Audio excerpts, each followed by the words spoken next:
Le premier, nous le trouvons dans Ésaïe chapitre 10, verset 27.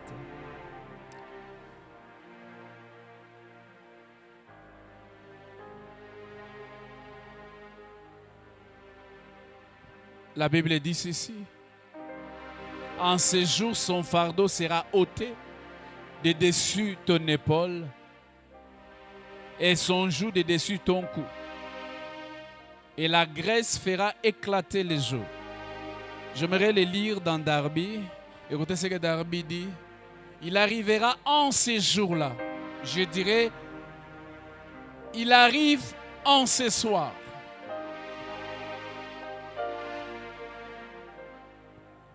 Que ton fardeau sera ôté du dessus ton épaule. Et ton joug du dessus ton cou. Et le joug sera détruit à cause de l'onction. Le joug sera détruit à cause de l'onction. Alléluia. Quelqu'un dit Alléluia. Nous allons lire Ézéchiel, chapitre 37 que nous avions lu l'autre fois. J'aimerais que nous puissions commencer à lire le verset 11. La Bible dit ceci. Il me dit, fils de l'homme, ces eaux, c'est toute la maison d'Israël. Voici, ils disent, nos eaux sont desséchées. Notre espérance est détruite. Nous sommes perdus. Nos eaux sont desséchées. Notre espérance est détruite. Nous sommes perdus. Quelqu'un dit Amen. Alors aujourd'hui, nous allons prier. C'est les jours que nous appelons Healing Day. Avant que nous puissions prier, laissez-moi rappeler un certain nombre de choses que nous avions lues. Nous avions dit la fois passée, lorsque nous avions lu les livres d'Ézéchiel, les choses que nous avions découvertes, nous avions dit, lorsque nous sommes en train de prier, dans le contexte de la forme, de la manière où Dieu veut que nos prières lui soient exposées, nous avions dit que nous devons avoir la forme et le fond. Et dans le fond, nous avions commencé à voir la première des choses, c'est que notre prière doit être basée sur la parole de Dieu. Nous avions déjà dit toutes ces choses. Et la fois passée, nous avions parlé dans nos prières, que nos prières doivent être basées sur la déclaration de la parole. Et nous avions défini la déclaration de la parole de Dieu. J'aimerais que vous puissiez corriger une petite chose. Lorsque je vous ai donné la définition, j'ai dit que la déclaration de la parole de Dieu est une déclaration. Donc il y a cette tautologie. J'aimerais que vous puissiez changer ceci. La déclaration de la parole de Dieu est une proclamation, pas une déclaration. Est une proclamation défiante de la parole, car fondée sur les convictions des vérités bibliques. J'aimerais répéter ça. La déclaration de la parole ou la déclaration est une proclamation. Donc nous sommes en train de proclamer. Est une proclamation défiante de la parole, car fondée sur les convictions des vérités bibliques. Lorsque nous avions vu cela, nous sommes rendus compte que Genèse chapitre 1er verset 1er on nous montre comment Dieu a créé, mais avant, on voit les désordres. La Bible dit que la terre était informe et vide. Il y avait les ténèbres à la surface des eaux et l'Esprit de Dieu s'est mouvé au-dessus des eaux de la surface. Et la Bible dit, Dieu dit que la lumière soit et la lumière fut. Et je vous ai démontré noir sur blanc que les choses que Dieu a créées ont existé par la déclaration. Dieu n'a pas prié, mais il a déclaré et les choses sont venues. Et nous avions découvert que Dieu savait nommer les choses dont il avait besoin. Et Dieu savait en première position ce qu'il avait besoin pour continuer à faire son travail. Il s'est dit, la première des choses dont j'ai besoin pour avoir les restes, c'est la lumière.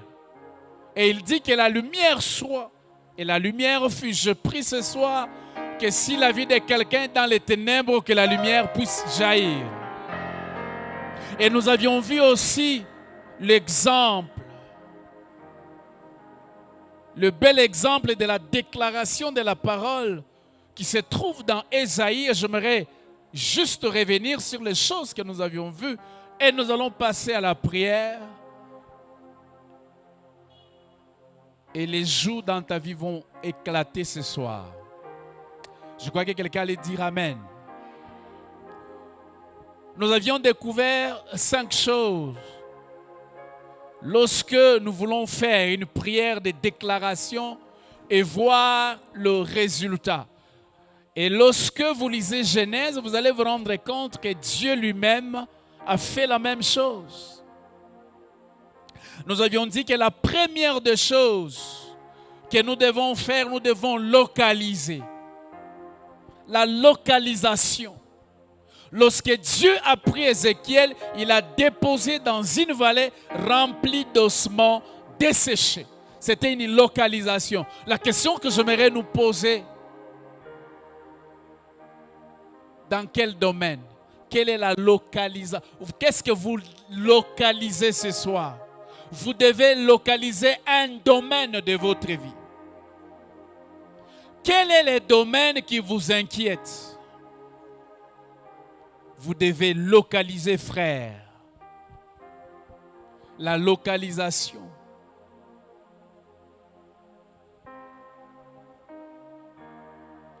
Il faut localiser les domaines.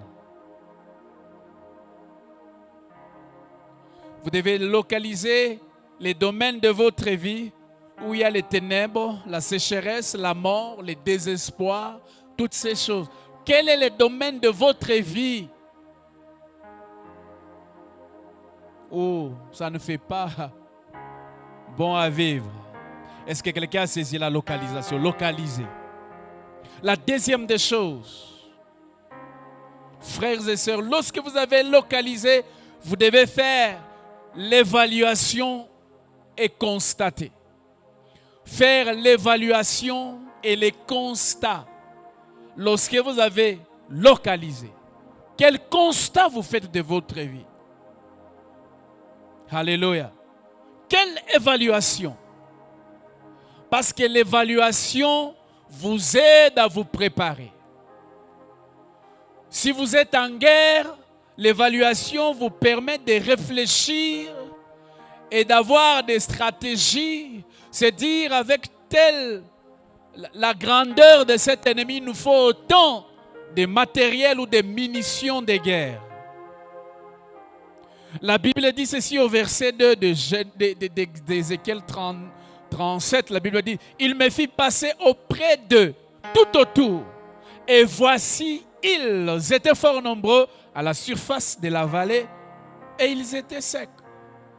Dieu voulait qu'Ézéchiel puisse évaluer, puisse faire les constats. Je prie ce soir que tu puisses évaluer et constater.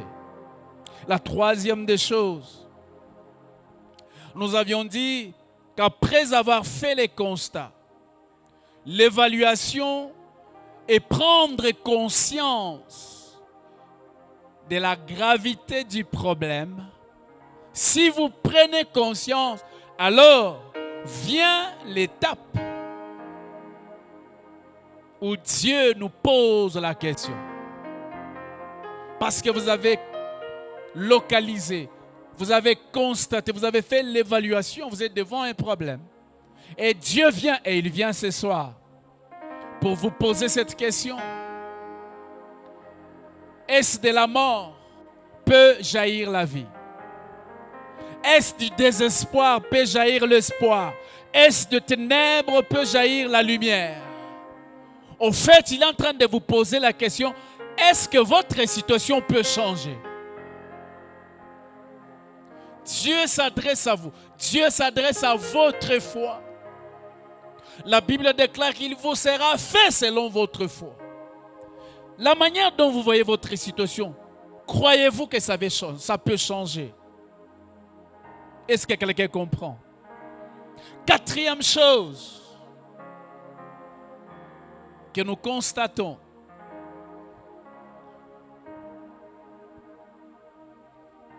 le verset 4 est en train de dire,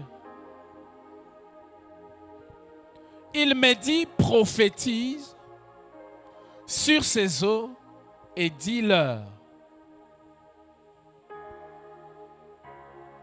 En d'autres termes, nous avions dit l'autre fois, Dieu veut simplement dire à Ézéchiel, déclare sur ces eaux. Je vous ai dit que dans d'autres versions, au lieu de dire prophétiser, on dit déclarer. Parce que lorsqu'on est en train de prophétiser, on est en train de proclamer. On est en train de déclarer la vérité de Dieu. Et ce soir, tu seras le prophète de ta vie. Et les choses que tu vas déclarer dans ta vie, ça va changer les choses. Déclare, frère. Déclare le matin, déclare la nuit, déclare à midi, déclare à tout moment. Déclare les choses que tu crois. J'ai cru, c'est pourquoi j'ai parlé. Frère, déclare les choses dans lesquelles tu crois. J'ai cru, c'est pourquoi. Frère, si vous croyez dans quelque chose sur le point de venir dans votre vie, déclare-la. Je vous ai dit la fois passée qu'une bouche fermée, c'est un avenir fermé.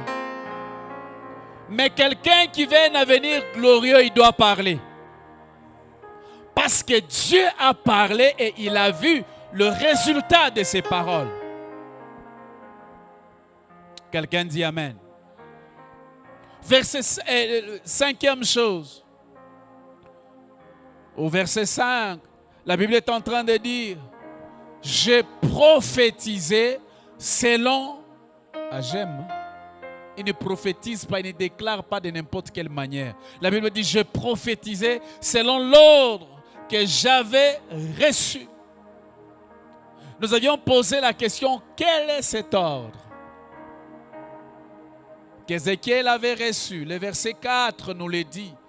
Dans Ézéchiel 37, il me dit, prophétise sur ces eaux et dis-leur, et dis, ossements desséchés, écoutez la parole de l'Éternel. Frères et sœurs, faites écouter à votre problème la parole de Dieu. Ton problème n'écoute que la parole pour partir. La parole de Dieu, donc, murmure, plainte, caprice, problème, si vous avez un problème, ne pleurez pas, ne vous plaignez pas, parlez, déclarez, elle va entendre.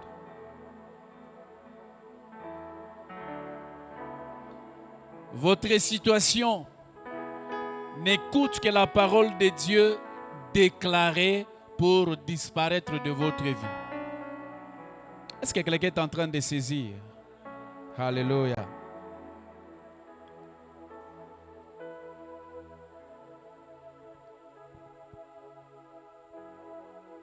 L'ordre ici, comme je l'ai déjà dit, qu'il a reçu. Frère, vous devez déclarer les choses selon l'ordre, pas les désordres. C'est la parole déclarée. Déclarer la parole, c'est ça l'ordre. Et j'ai fait cette chose, c'est que, la déclaration de la parole de Dieu nous garantit le succès et la réussite dans la vie. La déclaration de la parole nous garantit le succès et la réussite dans la vie. Josué 1:8, nous allons revenir, nous allons prier.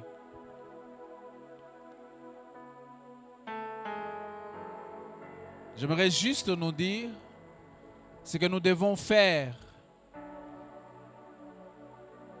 Écouter à notre problème la parole de Dieu et celle-ci déclarée, car celle-là définit la volonté de Dieu dans votre vie. Est-ce que quelqu'un a saisi? Seule la parole déclarée dans votre vie, car elle définit la volonté de Dieu dans votre vie. Lorsque vous êtes en train de la déclarer, elle est en train de dire, c'est ça la volonté de Dieu pour Christian, pour Judith, pour Ornel. Lorsque vous la déclarez, et ton problème va écouter et va céder. Quelqu'un dit Amen. 3 choses pour finir, je ne fais que rappeler.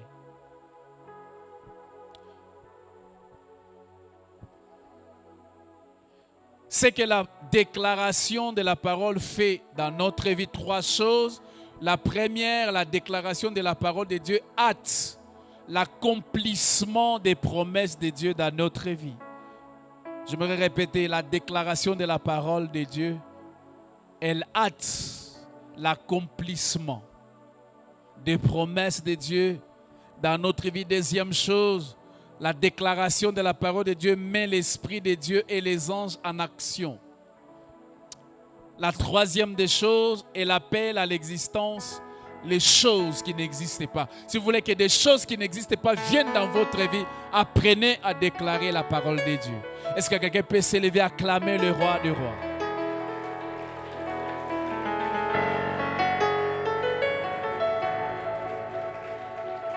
Déclare, acclame plus fort.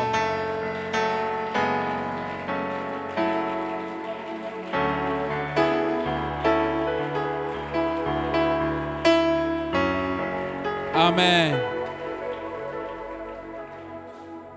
J'aime ce que Exode 4, verset 12 dit. Il dit, va donc, je serai avec ta bouche. Il parle à Moïse. Et ce soir, j'aimerais te dire, monte dans la présence de Dieu, car Dieu va s'occuper de ta bouche. Il sera avec ta bouche pour orienter bien là où il faut. Est-ce que quelqu'un peut élever d'abord sa voix en train de glorifier, de remercier Dieu pour ces moments que nous allons passer dans sa présence? Ces moments où nous allons déclarer la parole de Dieu. Est-ce que quelqu'un peut élever sa voix? Est-ce que quelqu'un peut monter? Et j'aimerais te rassurer que Dieu va s'occuper de ta bouche. Si tu manques de paroles, il va te les donner. Manarobo shendaria manakente. Rosokoya bababasha. Rosokoya babasha. Rosokoya babasha. Manaroboshe. Rosakeya manakente. Seigneur, nous voulons te rendre grâce. Nous voulons élever ton Saint-Nom ce soir. Manaraba shondorobo sheke. Manarobo shekeria baba kenta. Roshakaya baba shenderia baba. Manarobo shekeria baba shende. Manarobo Shendaria Manakente.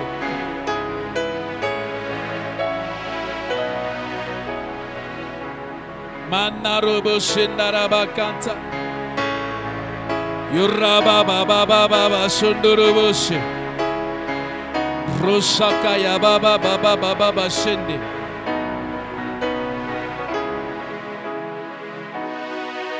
Alléluia. Frères et sœurs, nous sommes en prière. Et j'aimerais que chacun de nous ait sa Bible. Prochainement, j'ai dit, si vous venez sans Bible, vous n'allez pas entrer, frère. Vraiment, il faudrait que nous puissions prendre les choses au sérieux. Si vous n'avez pas de Bible, et Bible papier, et Bible dans ton téléphone, ce que vous avez en c'est comme si vous êtes des militaires, on vous amène dans un terrain d'entraînement. Et je l'ai dit, et il en sera ainsi. Dans les jours qui viennent, vous n'avez pas de Bible, vous n'entrerez pas à la faveur de Dieu. Est-ce que quelqu'un dit Amen? Bateau barobanda komemana bango ba Bible nde bateau nzamba choisi pour tout travailler na bango. Vous n'avez pas de Bible le mardi et le jeudi, vous n'entrez pas. Les dimanches, tout le monde vient. Mais jeudi et mardi en Bible, tu n'entres pas ici. C'est anormal. Au XXIe siècle, des gens viennent dans la présence de Dieu sans Bible.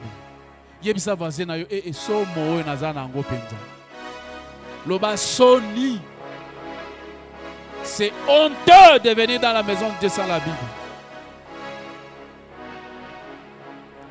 Je vais relire le verset 11 d'Ézéchiel 37. La Bible dit, il me dit, fils de l'homme, ces eaux, c'est toute la maison d'Israël. Voici, ils disent, la situation dans ta vie, voici ce qu'elle est en train de crier. Et j'aimerais que les lots kangisaye mounoko, lobi eza bongote, ngana ko changer situation. Ah, il faut changer. Il dit, nos eaux sont desséchées. Yayo eza desséché. Notre espérance est détruite. Nos yayo ezali détruite. Nous sommes perdus. Yo za perdu. Bango baza perdu yote. Frère, c'est ça ce que ta situation est en train de crier. Sécheresse sur le plan financier. Sécheresse dans ton foyer. Sécheresse dans les maras, dans tous les domaines. Et cette sécheresse a fait qu'il n'y a plus d'espoir. Il n'y a plus d'espérance. Et vous avez l'impression d'être perdu dans le monde. Vous avez l'impression d'être venu accompagner les autres. Tu vas déclarer que moi là, je ne suis pas perdu. Hein? Tu vas déclarer dans cette situation que tu as localisé. Tu as fait le constat. Tu vas lui donner la vie. Et lorsque vous lisez Ézéchiel 37, vous voyez les processus. Ce que j'aime, c'est que lorsque Ézéchiel a prophétisé, il dit les hommes commencent à se rapprocher. Il y a eu de la chair, il y a eu des nerfs. Mais ce que j'ai aimé, après toutes ces choses, la Bible dit, Dieu constate qu'il n'y avait pas d'esprit. Et je vous ai dit que la Bible dit ceci, ce n'est ni par la force, ni par la puissance, mais par mon esprit. Frères et sœurs, vous avez besoin de l'esprit de Dieu dans tous les domaines de votre vie pour que ça prenne forme. La forme de votre vie dépend de l'esprit de Dieu. Et nous allons arriver. J'aimerais que tu donnes la forme à ta vie. J'aimerais que tu appelles la vie dans ces domaines. Est-ce que quelqu'un peut commencer à déclarer? Quel est le domaine qui a besoin de la vie? Je ne vais voir personne assis. Si vous êtes venu à la prière, alors soyez debout. Manarobo sheke. Roshakaya bababa. Tu n'es pas venu accompagner les autres. Tu n'es pas venu voir les autres régner. Est-ce que j'entends le peuple de Dieu prier? Est-ce que j'entends le peuple de Dieu déclarer? Est-ce que j'entends le peuple de Dieu monter dans la prière?